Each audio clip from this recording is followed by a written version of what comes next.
এই জুলাই গণ আন্দোলনের একজন অন্যতম পুরোধা ব্যক্তি, প্রথম সারির ব্যক্তি, এবং যিনি পরবর্তী নতুন রাজনৈতিক দল করেছেন এনসিপি, জাতীয় নাগরিক পার্টি, তার যিনি সভাপতি জনাব নাহিদ ইসলাম, তিনি একই আসনে জনাব এম এ কাইমের সঙ্গে নির্বাচনে প্রতিদ্বন্দ্বিতা করছেন।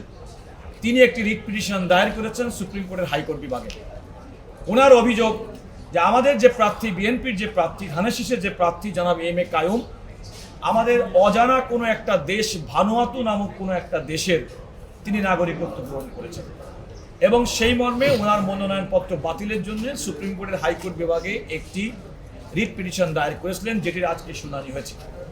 আপনারা এখানে দেখতে পাচ্ছেন যে আমাদের সুপ্রিম কোর্টের সিনিয়র অ্যাডভোকেট জনাব আহসানুল করিম আমার সঙ্গে আছেন, জনাব মাহবুবুর রহমান খান আমার সঙ্গে আছেন, ব্যারিস্টার মাহফুজুর রহমান মিলন আছেন, ব্যারিস্টার মুস্তাফিজ আছেন, এবং আমাদের আরও অনেক আইনজীবী আছেন।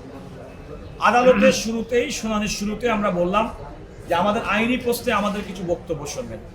আমরা আদালত আমাদেরকে জনাব নাহিদ ইসলামের পক্ষে যিনি আইনজীবী, তিনি সুদীর্ঘ বক্তব্য রেখেছেন, আদালতের সামনে তার যুক্তি উপস্থাপন করেছেন। আমরাও আমাদের পক্ষে যুক্তিটাকে উপস্থাপন করেছেন। এর বাইরে বিজ্ঞ অ্যাটর্নি জেনারেল, অতিরিক্ত অ্যাটর্নি জেনারেল যথাক্রমে জনাব আশাদুর রৌফ এবং জনাব অনিকার হক তারা বক্তব্য রেখেছেন। এরপরে আমি মোহাম্মদ রুহুল কুদ্দুস কাজল, জনাব আহসানুল করিম, আমরা আদালতের সামনে বক্তব্য রেখেছি।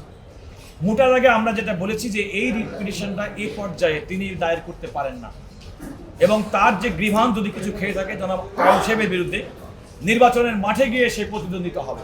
সেই নির্বাচনের মাঠে প্রতিদ্বন্দ্বিতার পরে যদি এম এ কাইম সাহেব যদি নির্বাচিত হন, এবং আমরা বিশ্বাস করি তিনি নির্বাচিত হবেন ধানের শীষের প্রার্থী হিসেবে, এখন তিনি নির্বাচন পিটিশন করে যেটা চ্যালেঞ্জ করতে পারেন। এক। দুই নম্বর হচ্ছে অনলাইনে সোশ্যাল মিডিয়াতে উনি বলেছেন, ফেসবুকে দেখেছেন যে জনাব কাইম সাহেব ভানুয়াতু নামক একটা দেশের নাগরিকত্ব গ্রহণ করছে। আমরাও ফেসবুকের উপরে বিশ্বাস করাটা কতটা ঝুঁকিপূর্ণ এবং কতটা বিপজ্জনক সেটা দেখানোর জন্য আমরা দেখেছি, ফেসবুকে আমরা দেখেছি জনাব নাহিদ ইসলাম কোনো একটা দেশের নাগরিকত্ব গ্রহণ করেছেন। আমি নিজে আইনজীবী হিসেবে আমাকেও এআই দিয়ে অন্য একটা দেশের নাগরিক বানিয়ে দিয়েছে।